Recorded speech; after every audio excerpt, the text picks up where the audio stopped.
Hello and welcome back to the Rugby Social. I feel we've got a good spicy start here. Don't you agree? I do agree. So for episode 2, we have definitely got a spicy start. And I think we should talk about what I consider to be the least surprising but most ridiculous story of the week. Eddie Jones returning to Japan. So, I mean, off the bat, if I can say, yeah, I kind of love it. I kind of love you it. do? I do kind of love it, yeah. But you go. Well, before I go, what do you love about it? I don't know. It just feels like hijinks. It feels like the naughty boy at school. It feels like, I don't know, you always... He's not an underdog at all, is he? But the man does things his own way, and there's something I like about that. I'm not saying it's good, right? But there's something, I don't know, it's kind of like, I like the way it goes. I like the way it falls. Anyway, please. Fair enough. So I feel like the opposite way of that. Okay. I get it. He's hijinks. He does things the Eddie way, but I think he's just basically stitched up an entire nation with Australia, unbelievably so.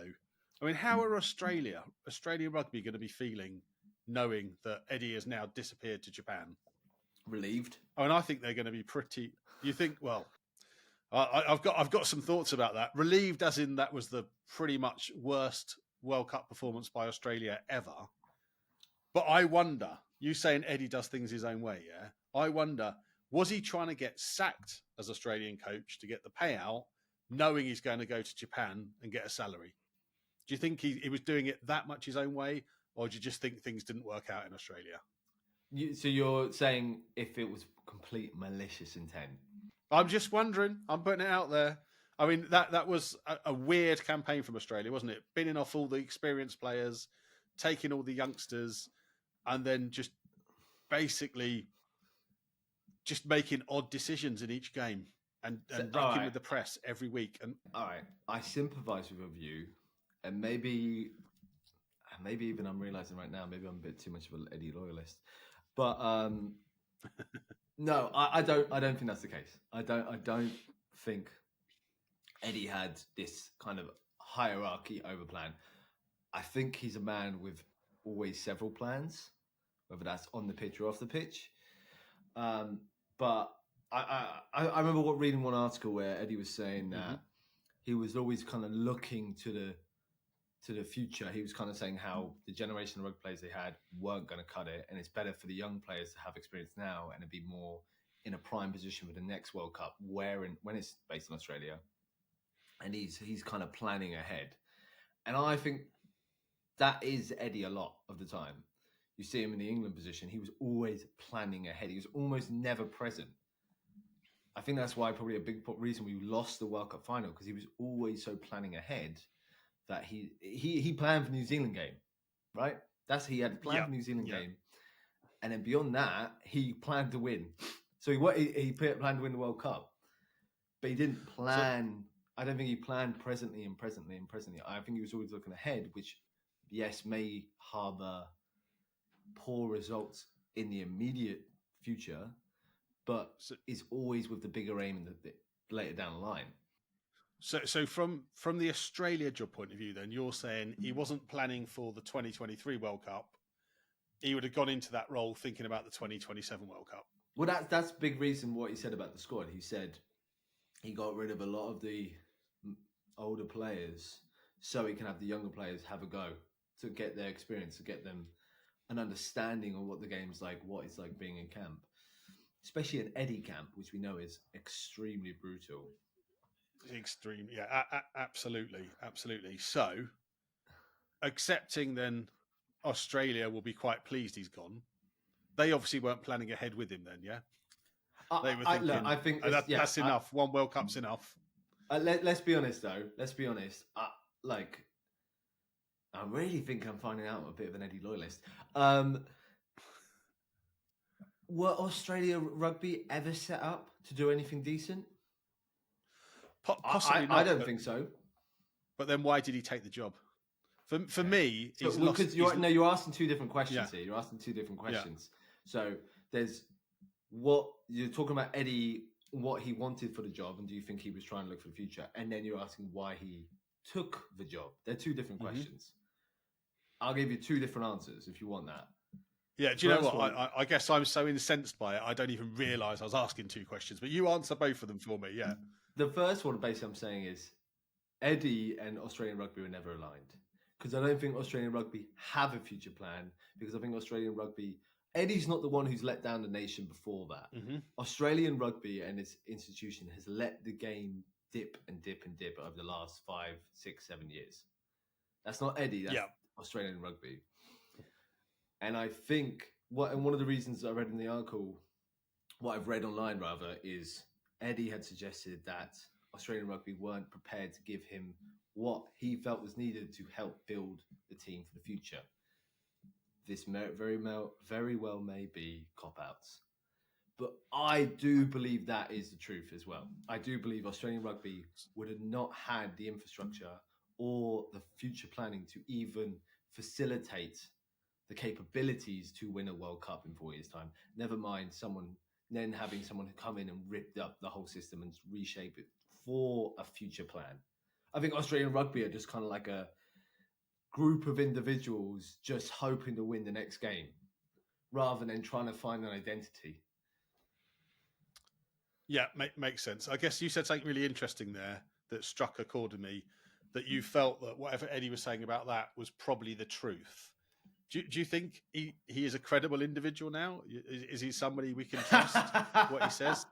I mean, he supposedly had never spoken to Japan while he was Australian coach, but it now turns out that he did have a conversation back in August to help them, and if I've got it correct, help them identify what sort of person they'd want when they come to recruit for the 2027 World Cup. So maybe he just held up a picture of himself in that conversation. He didn't ask for the job, but this is what you need. Do you think he's a credible individual?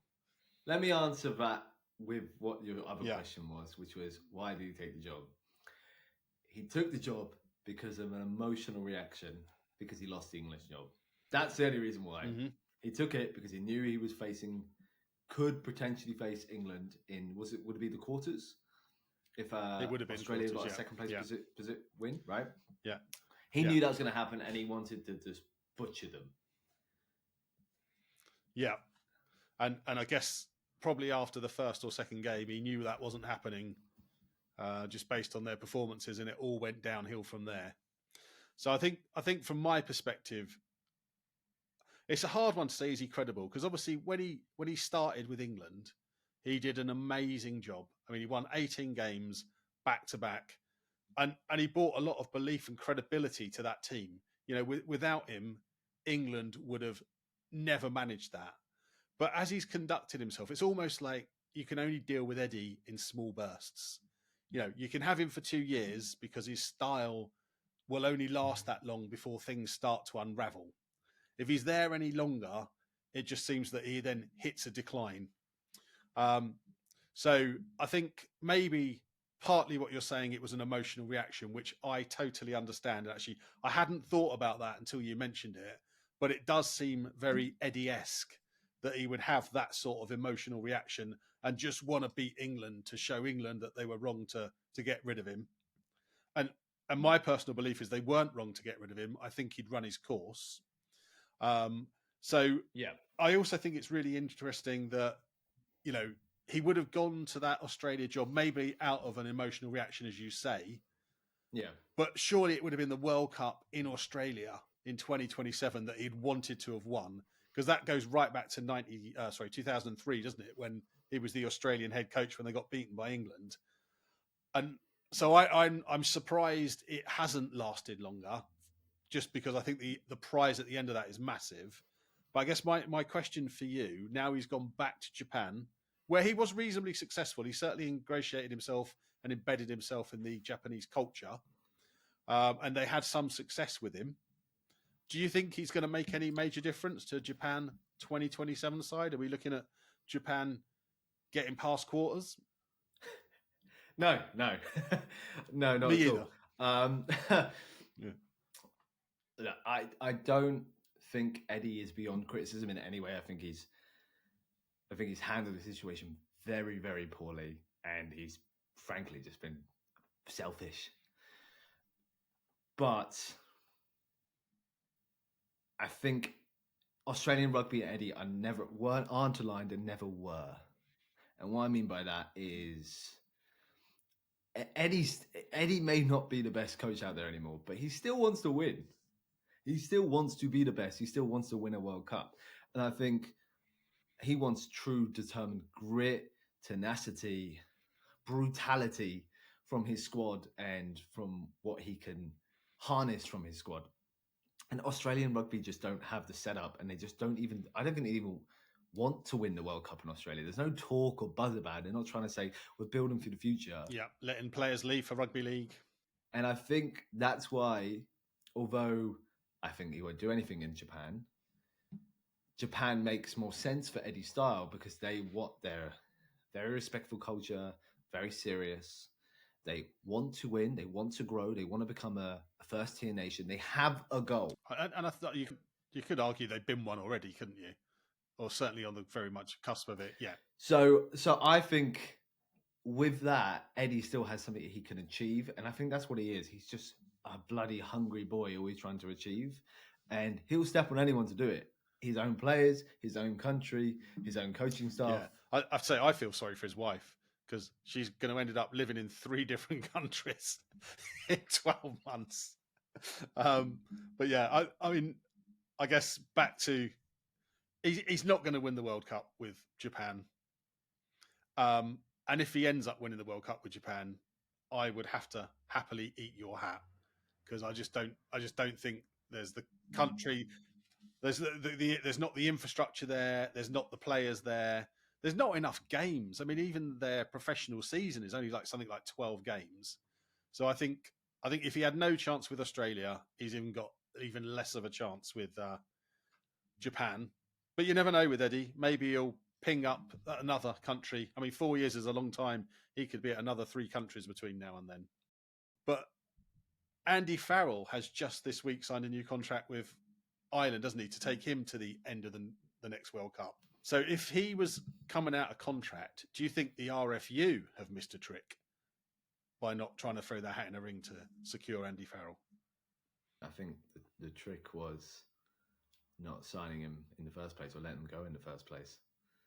I completely agree. But having let him go that first time round, and there was a possible window of opportunity to get him back if they wanted to do it, have they missed the same trick twice? It was never going to happen. So it's not missing a trick. He would have never left Ireland. He was always. You don't think so? Up. I don't think he would have ever left. I think he will want another World Cup. He'll want that experience under his belt. Go to another World Cup, try and win that one. And if he doesn't, I think he'll step down, and then maybe we swoop in. But then having not won 2 World Cups, then he'll settle for England. Yeah. Yeah. We got 4 more years of Borthwick, sadly. Oh, I'm going to have to ask you that question. Do you really see Borthwick lasting 4 years? And I know that's a little bit left field, but can you see that happening? If he doesn't do well in this 6 Nations, I think patience might wear thin because you've then still got 3 years for somebody else to do something. I think on top of that, he has to do well this one. Because again, if we're going back to the whole Faz topic quickly, without having him there, you are using the framework for what our future team will be, our future setup, our future playing style. So this is really a very exciting and quite insightful little short snippet of what our future looks like. And if it doesn't look convincing, I think the guy needs to step aside. But I think on top of that point, who would step in? Well, it would have been Andy Farrell. I mean, I feel like I'm shooting about a little bit here. I've just given everybody new jobs across world rugby. But yeah, who would step in? Off the top of my head, there's not an obvious choice other than Andy Farrell. Andy Farrell seems like a very obvious choice. But yeah, I don't know. I just 4 more years of Borthwick doesn't excite me as a rugby fan, let alone an England rugby fan. Just more of the same. So let's go back to Mr. Farrell for a moment, though. So Andy Farrell, 4 more years. Do you think he will get Ireland to maintain where they've been? I mean, forgetting how they did in the World Cup, because I thought they performed pretty well other than not making it past the quarterfinals. They've been a great side, haven't they, for a long time? Do you think he's going to manage to maintain that now? Are they going to be at the same level for the next World Cup? I think that really depends on how well the domestic league goes. Okay, interesting. I think if Irish nation's able to keep their dominance, I think Ireland will. But I think if they lose that kind of spirit and a couple of heads start to tip, I think then you'll have a bit of trouble. I think both fans and players probably felt locked on to at least get to a final, at least get to a bloody semi. Mm-hmm. And again, knocked out in the fashion they did, I think really would have wounded them. And yeah, if they don't keep the performance up as a club level, I don't think they're all. Let's put it this way: they already have the monkey on their back of the quarterfinal hoodoo. Yeah, can't really deliver in the big moments. We're seeing that with Leinster, always sort of just dropping off in the last final game or final games. Mm-hmm. There's something mentally going on with the fabric of Irish rugby. And if they don't able to shake that off in the domestic leagues, I don't see that suddenly changing internationally. Which is a really interesting point, because if you take Leinster, rarely do the island players play for Leinster. I mean, they're playing like a handful of games each season, aren't they? And it's really left to the next tier of players to maintain Leinster's push for silverware, albeit, like you say, fairly unsuccessful in the last couple of years. Did I laugh when I said that? I didn't mean to. So Farrell was never coming to England from your perspective. You're probably right. It's not going to stop me dreaming. I could just imagine Farrell Senior and Farrell Junior at the helm in England. I just think something actually quite exciting could happen if that was the case. We got 10 years from that. That's 10 years. 10 years. Okay. We got Senior Farrell with Ireland for a while. We got Junior Farrell with Saracens for a while. All right, so hanging out there for like maybe 2031 then, yeah? Hanging in for that World Cup. Quick thought about World Rugby. So one of the best performing teams, I thought, and I think you're the same, Portugal, they blew me away. Absolutely blew me away. I mean, not only did they actually bag a couple of results, they got the draw against Georgia, wasn't it? And then they beat... Which they should have won. They should have won, absolutely. And they beat Fiji as well, which everybody else was seeing Fiji as a nemesis that, oh my gosh, they'll beat anybody. So you thought I wasn't just impressed by the results. Yeah. Who, Fiji or Portugal or either?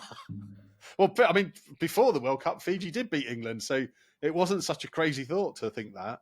But the other thing I really loved about Portugal was their spirit and the way they played. I mean, I still remember the image. It really got me. The image of the Portuguese fan in the crowd when they won that game against Fiji. He had his wolf cap on, his tears flooding down his face.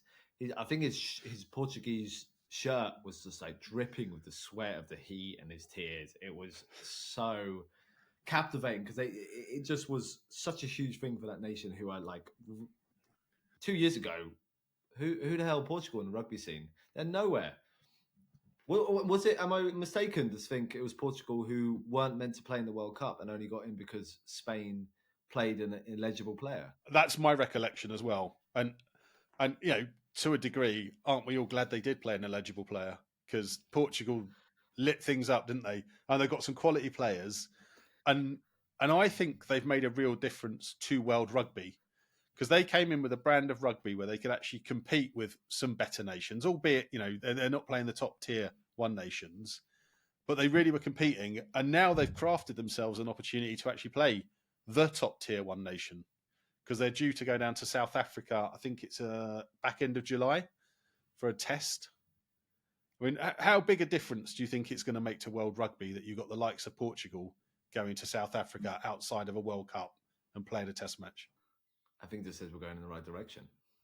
I mean, you complement that with the great records of views for the World Cup, which we haven't seen before. Yeah. I think it just says, although, you wouldn't say that with the state of the English League, I think you say world rugby in general is heading in the right direction. The fact that Fiji can compete, a lot of the specific island nations can compete with commonly held bigger countries. Mm-hmm. I would say there's almost like a first tier nations, and then there's a upper tier of the first tier: France, New Zealand, Ireland, France, top four, South Africa. Pardon. Yeah. I think it's just the whole game is kind of reaching new conceptual ideas. So, like, before Italy were in Six Nations, we had 5 countries in that competition. I just think we're like, okay, we're now coming to the next point of the development. Oh, we'll expand this, we'll expand that, we'll have a better understanding of. There'll be more South American countries probably coming through, I think, in the next 10 years. Yeah. The fact the US didn't get into the World Cup, I think it just says so much that there's a little bit more of a competition. Says a lot, doesn't it? Around that Portugal can come nowhere. And also that they can captivate the hearts of fans from other countries. Particularly your heart, because my heart really got the little flutters.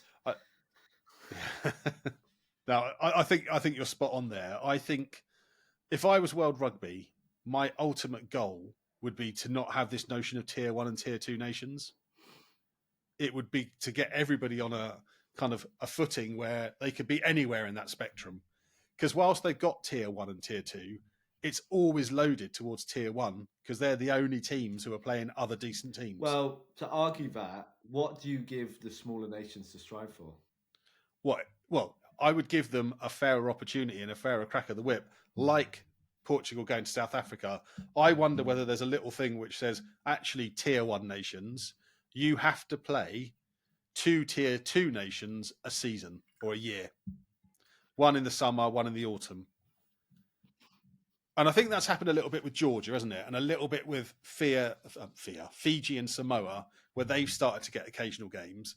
But I think there should be less of this monopoly where they have to go and just play all of the top tier teams and start to introduce some of these other nations in there.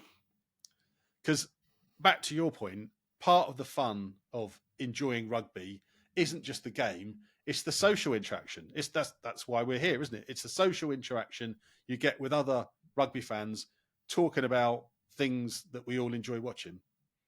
So, the opportunity to, in fact, we did it when we were out in the World Cup, didn't we? Yeah.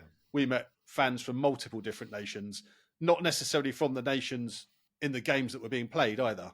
And that was good. It was good just to experience that. We met a lot of people from Belgium, a lot of people from Portugal as well. Yeah, so it was fantastic.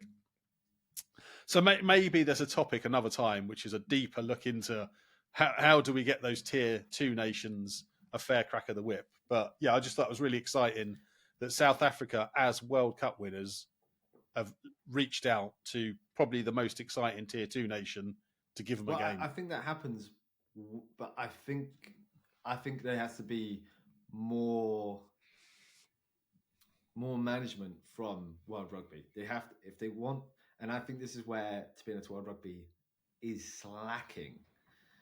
I feel that they aren't managing the game well enough, in my opinion. I feel like they're not promoting these smaller nations. I don't think we should abolish tier 1 and tier 2. I think it's a good system because I think you give tier 2 nations a goal to strive for.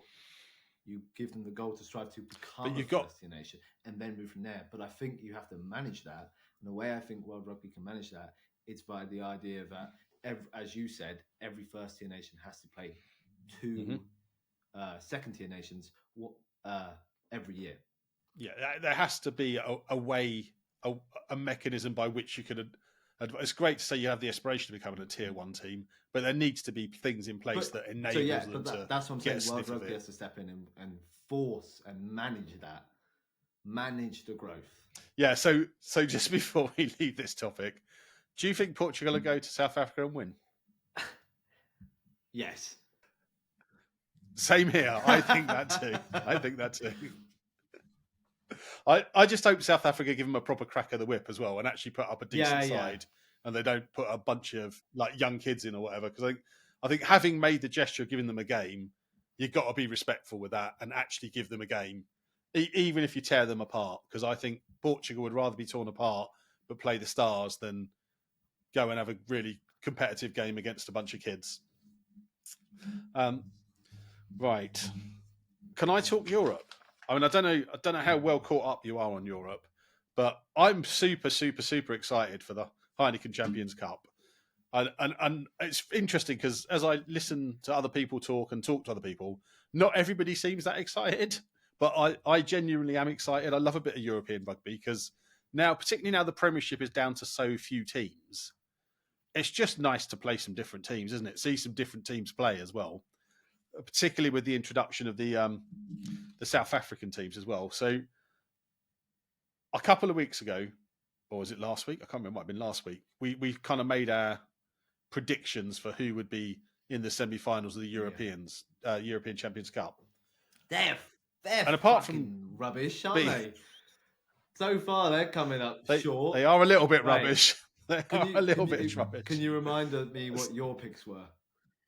Oh, I'm going to have to put my glasses on for this, so bear with.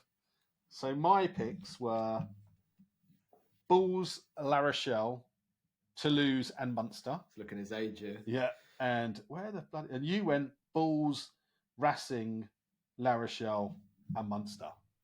So, I mean, not wanting to tear you apart, because I'm equally as bad, but two out of your choices there, La Rochelle have gone back-to-back defeats, as have Racing. Can you believe La Rochelle have got beaten at home by Leinster and then got beaten away by Stormers? I can't believe the Stormers. And the way they just played. It just lacked efficiency. It just lacked, I don't know, it just lacked that flair. It just lacked that kind of like, whenever they moved forward, there was a freeness to their game last year. It's just quite dry. It's just quite methodical this year. It doesn't seem like it knows what it wants to do right now. And that's not to say that they like lost the game. I also think Stormers were pretty okay. I think Stormers didn't look amazing. Yeah, I thought they were both ordinary, really ordinary. I think last week, I'll say again, I don't think Stormers are going to do anything. I think they've lost too many critical players. I think Bulls are going to be the ones pushing through and looking to be the lead head of South African rugby this year. But even then, Bulls losing to Leon in the way they did. Yes. Yeah. I don't feel confident about my picks anymore.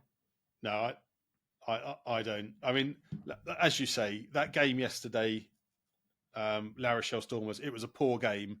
And at one point where La Rochelle actually got that try that was then ruled out for the head contact in the build-up to it, looked like they'd nailed that game. And the fact that Stormers actually came back with that last-minute try and a really difficult conversion to win it. Did you see the conversion? It was, it was. You know, you wouldn't have necessarily put any money on Pollard kicking that. Yeah. Let alone LeBook.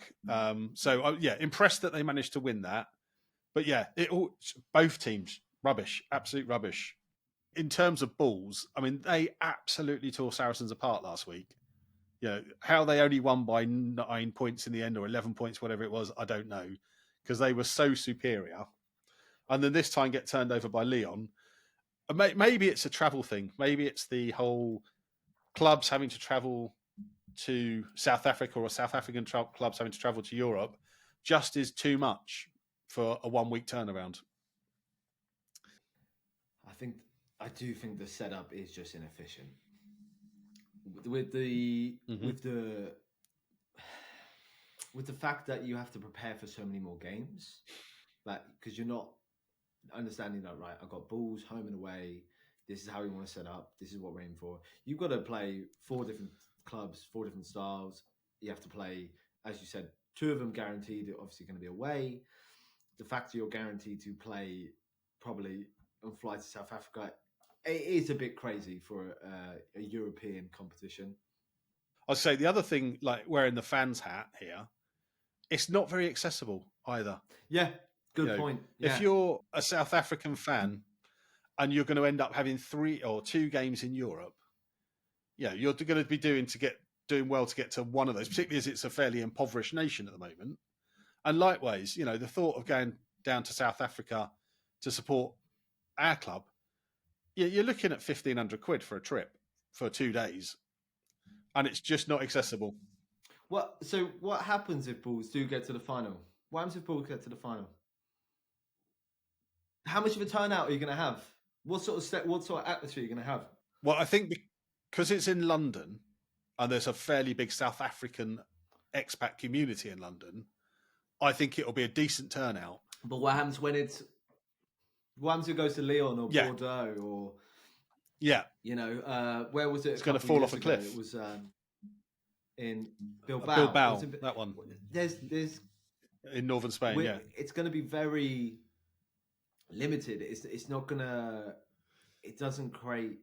I think it enterprises the game, but it doesn't really, as you said, it's not for the fans. It becomes almost like a super league. It does, and once it becomes just a television competition, I mean, you could see that even during COVID. Once it's just on the telly, I think everybody loses a bit of interest because rugby is a social sport. The fact there are 15 players a team, plus the 8 replacements. There's a lot of people involved in rugby, and it's a social sport. So, I don't like the notion of thinking it might become elitist and just a TV sport, because that just doesn't do it for me. Because the fans make the atmosphere at the game as well, don't they?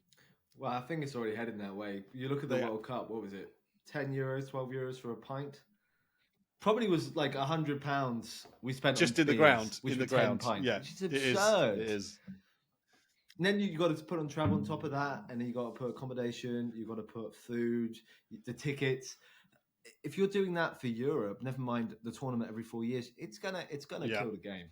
It's gonna kill the game for the fans. It may make it more profitable, and it may make it more manageable.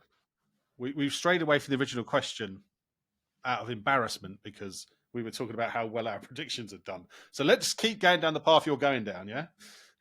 I think although it may influence the game to have maybe more excitement because everyone could beat everyone else, it really is a competition rather than we know there's like a La Rochelle who right there odds on to get to the semi.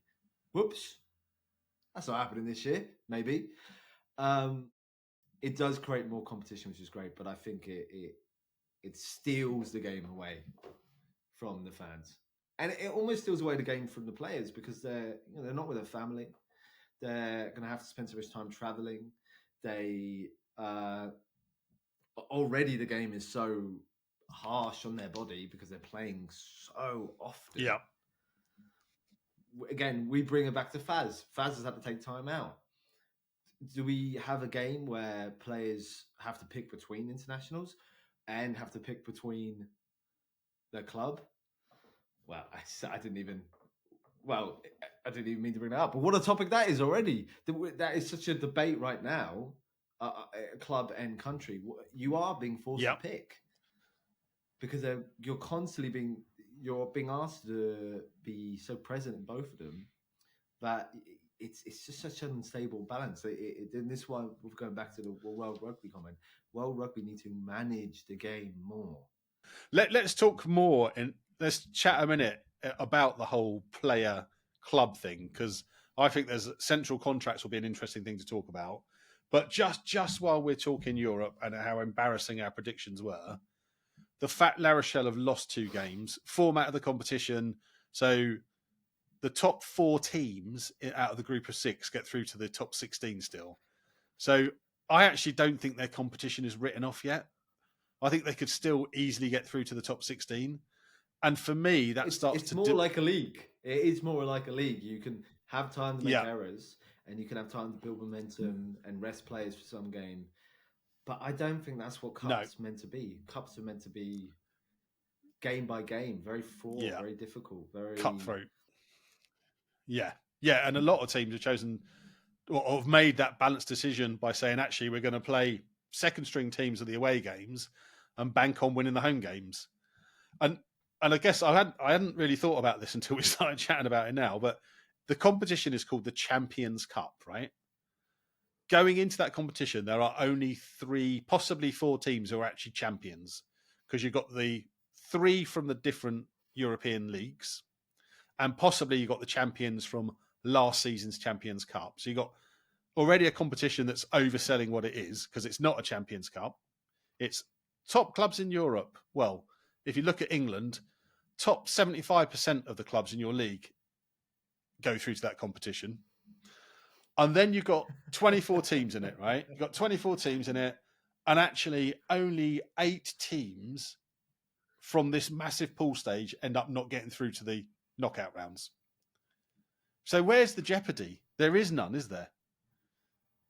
To the point where La Rochelle, having lost 2, they could still win this competition. They're going to make it harder for themselves because they're going to end up being drawn away in the last 16 games.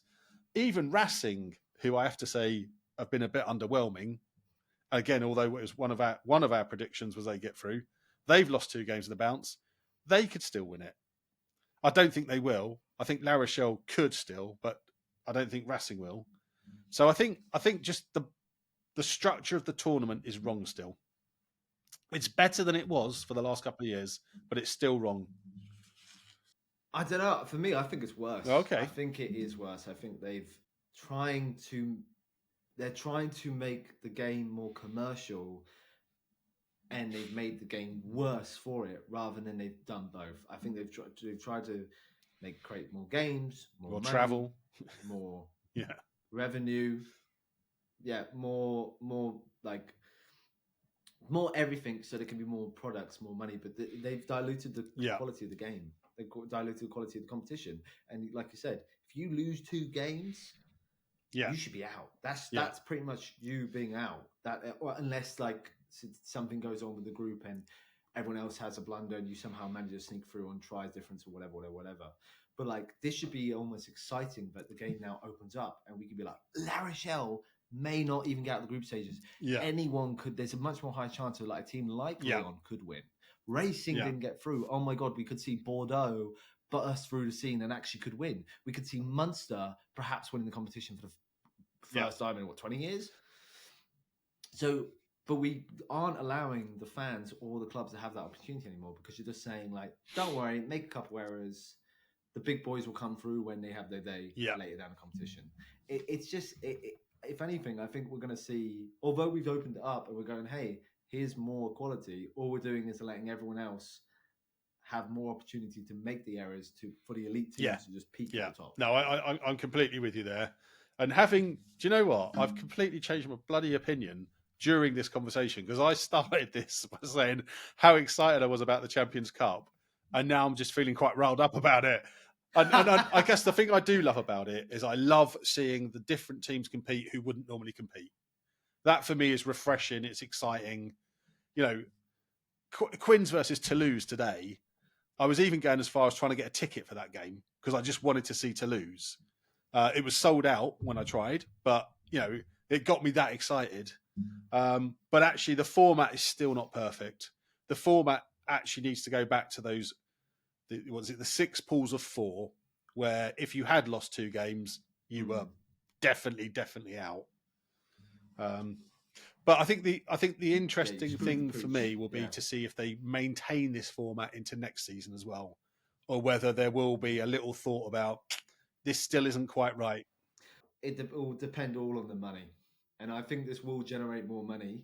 And I think as well, a lot of these governing bodies, they kind of let things run for a year or 2, maybe a third year. They don't.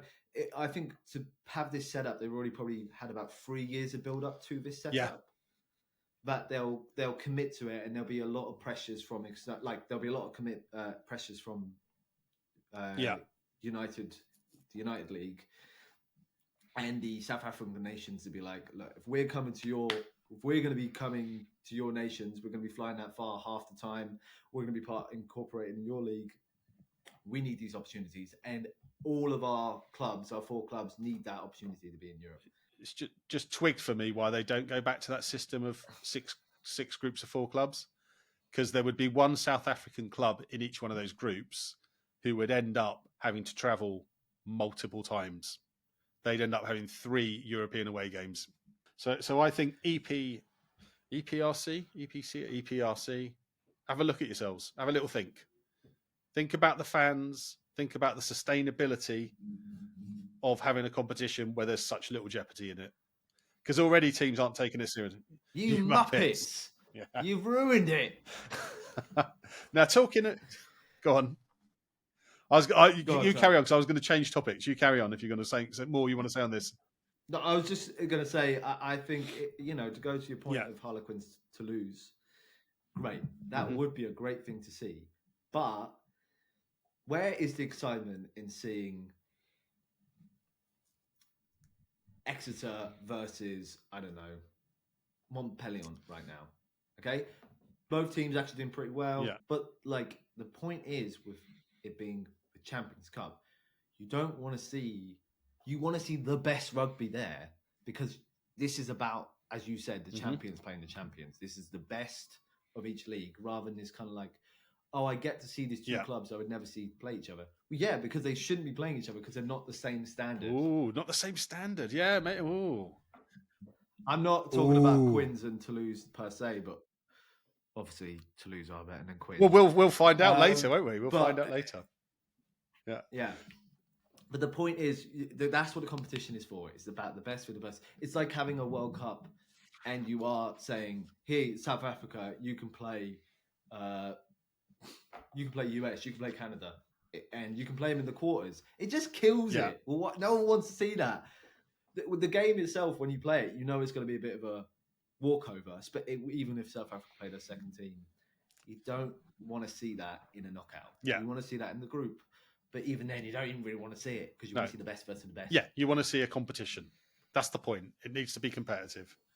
So, I wasn't expecting to go on that roller coaster of loving the competition to being ever so frustrated by it. Having said that, I am still excited about some of the games that are coming on later today. While we were banging on about Europe... Maybe I'll convince you about Eddie later. Yeah, maybe. I think that is a bridge too far, to be fair. But we'll see. We'll see.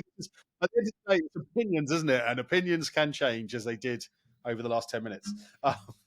So the one thing you did mention that made me think, you were starting to talk about that little divide between players having to choose between country or club, with Farrell obviously choosing not to do 6 Nations. And I don't know how much you've seen of this, but England Rugby, to stop the exodus of players going to France...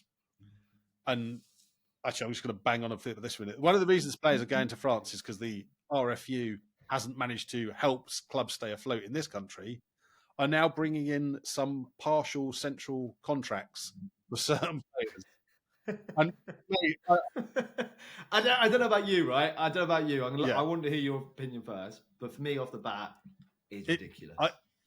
It is ridiculous. I fear we're going to violently agree on this one, because I think it's ridiculous as well. I don't think it's ridiculous in the sense of, we do want to support rugby clubs.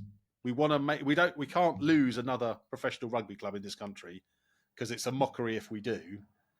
But by partially centralising contracts with the country, we do 2 things, right? Firstly, we imbalance the financial situations of those clubs. Because if the rumours are true, and I don't know if it's actually happened yet, but for Saracens, apparently Jamie George and Maro Itoje are going to have these partial central contracts. So actually, that's going to enable Saracens to sign Itoje when probably they couldn't have afforded to do that. So doesn't that bring us right back to my second point, which is, what's the point of the salary cap then? And what was the point of beating up Saracens and other clubs for going over the salary cap? What was the point of the penalisation? Yeah. It just... Right. Yeah, go on. You feel like you... If I can just say, sorry. Oh, I see. Ignoring Put your head in front of it. Right? Yeah. That doesn't exist. Yeah. All right? Exactly. If we're trying to set rules, we can't then break our own rules, but also criticise those clubs when they break the rules. But the governing body is now breaking the rules within legal reason. there's no consistency with the law. There's no consistency with the moral aspect of it. And as you're saying, now Saracens get to keep their best talent, right? And the likes of Screwed. Newcastle, who probably don't even hit their wage cap, they are screwed, right? But then also they're screwed, but they can't be relegated. And that in itself is a problem. So a team like Jersey, who've gone under, who deserve to be in the league right now, they can't even go up, so they can't facilitate their own payroll. They can't facilitate growth, and they can't facilitate the investments they would have done. And then obviously the investments which tanked and they have no money that have gone. The club like Newcastle, which I don't know how to stay together. Probably they got a fucking some duct tape managing it. They're just going to stay in this perpetual state of just nothingness. Yeah, limbo, near death. And who's going to go and watch that? Fans aren't going to go and watch that because there's nothing to strive or get excited about. I'll tell you, mate, no one is, because have you seen how many people how many people are watching those games when you watch highlights and watch the game live? You can have a terrace to yourself. How can you say let's support and promote rugby up north when, first of all, you're basically paying players to stay down south. You're paying players to stay at the club because you don't want to move abroad. You're then, as you said, you're saying you have to have a salary cap, but these players, you can have a bit extra money. How is this different from giving someone a house which is not within the contract? Because everyone else didn't sign this. Right, the best way to say it is no other club signed the contract and signed the agreement to be like, well, here's our salary cap, in the knowledge that they would handpick players who they'll give money to. The RFU would give money to for the club. They didn't sign that. So they've, within my mind, they've broken that contract because they've added an addition. Yeah. But they also, and then they can't support, as you said, clubs. So if they can't support clubs, they can support individuals. Are we not doing what we kind of just said? We're taking away ownership of clubs from fans because we're giving it into the hands of individuals, which the fans or clubs don't have influence over. It's almost mafia. That's a good way of looking at it. Yeah. I mean, it seems to me like a just total knee-jerk reaction to, oh gosh, 5 or 6 or 7 or 8 or maybe 9, 10 players have gone to France. And again, because of the rules we've imposed upon ourselves, we can't pick them for England now. So first of all, solve that problem by going, do you know what? We can pick anybody for England. We might choose not to pick a player who's in South Africa because that travel's insane. But you can get from Paris to London probably quicker than you can driving down from Newcastle. So I don't think we should be ruling out the players who are in France anyway. They should still be considered for England. And RFU are worried about the player drain to France. Well, they've created it. They created it by not helping the club stay afloat. So I think this is a completely knee-jerk thing that benefits the richer clubs anyway, or the better clubs, because they're going to have all the players that England will want. And I think it makes the game less sustainable than it does more sustainable. And I think as well, you're going to create, unless, the people and the fans really look at RFU and go, hang on, this is your mess up here. You're going to perpetuate a unfair bias against clubs, right? That are good. So Saracens say someone like Marcus Smith could leave. You're just going to have everyone looking at them going like, well, your favoritism. And clubs like Worcester, Worcester. RIP, yeah. But I guess that's true actually. Clubs like Worcester, Wasps, London Irish, Newcastle, Gloucester, they're all going to be like, well, yeah, you lot are getting preferential treatment because you already have people probably want to move to your place more likely because it's London. More foreign players will want to move there. They can pay for these foreign players while the English players can be paid by RFU. I feel like we're slightly going in a circle here, but it's because it's so mad. Yeah. It is, as you said, short-sighted. And look, I will probably always never agree with Rog Baxter. Yeah. Just it's personal. Yeah. Just how it goes. The fact he's saying we have to keep the players within the domestic league, I think that makes even less sense. I agree. Because I agree. If we allow players who have natural growth and could better their game elsewhere, which will bring that into the English league, I think you allow more English players to fill in those spots for those English clubs because it was, well, they'll have lower wages, so they'll be within the cap, so we don't have to do this all favoritism floating around. When you allow more homegrown talent to have time, especially when there's less time to play because there's less games. And also you have more time to play because we've already now found out that they're not going to be playing during the Six Nations, right? So you're going to have all your best players playing during the league season, who then go to Six Nations and then come back and play again. Where is the growing players going to have time? Yeah, because they're not playing now when the Six Nations going. So give them time. If you let the best players go somewhere else, if they are getting good contracts and they are worth the money, and other clubs want them and want them to be playing at a higher standard, because the French league is a higher standard, you then allow more homegrown players to shine in our leagues and have more game time, and that's the best way to grow talent. We've got exactly the same problem domestically now as we've got with Tier 1 and Tier 2 rugby. Where are the opportunities for the next generations or markets to get better? And interestingly, to your point around going to another league, you're going to be a better player. I don't know if you saw, but Ben Loader, who was with London Irish, is now playing for Stormers. Yeah. And he scored a worldie of a try. And surely he is going to be a better player for being out in South Africa for a couple of years than he would be continuing at London Irish. Albeit, I love London Irish. I thought they were a great club. Actually, a great club, great supporters, and played a lovely brand of rugby. But as an experience of playing a different style of rugby, tougher rugby in South Africa, he inevitably will be a better player. I think as well, if you're trying to manage people's lives, you can't go abroad. Yeah. But you have the dream to go abroad. Yeah. There isn't going to be this like, I love England. There's going to be a slight bitterness. And I think a lot of players and a lot of people who move abroad able to grow and better themselves. I think you just want not just physical better players, you want better people in these positions. And the more experiences they have and the more control they have of their life, the better they are and the better they can probably bring that onto the pitch. Yeah. Yeah. No, spot on. If we're going to be more specific with Arnold, I said it wrong again, didn't I? You did. Yeah. Help me Henry out. Arundel. But the good news is he's signed for a couple of seasons now. So you won't have to say his name for 2 years, all right? Yeah, forget him, eh? Arundel. For me personally, I think that is the best move he can do, because I think he's going to develop more as a player when he's able to focus on his game for a club, and a club who have big ambitions, than he would if he's kind of in and out of this England side. I'd rather see him have 2 solid years of development in that side where he's playing with a lot of great talent and in the best league probably in the world right now. Yeah. Coming into the England side in 2 years' time, maybe comes back, maybe he signs for one of the big clubs over here, and he's going to be a better player than I think if he stayed in the English league and kind of was in and out of the squad. I think he will be a better player for that, and I think he's made the best choice for him. I agree.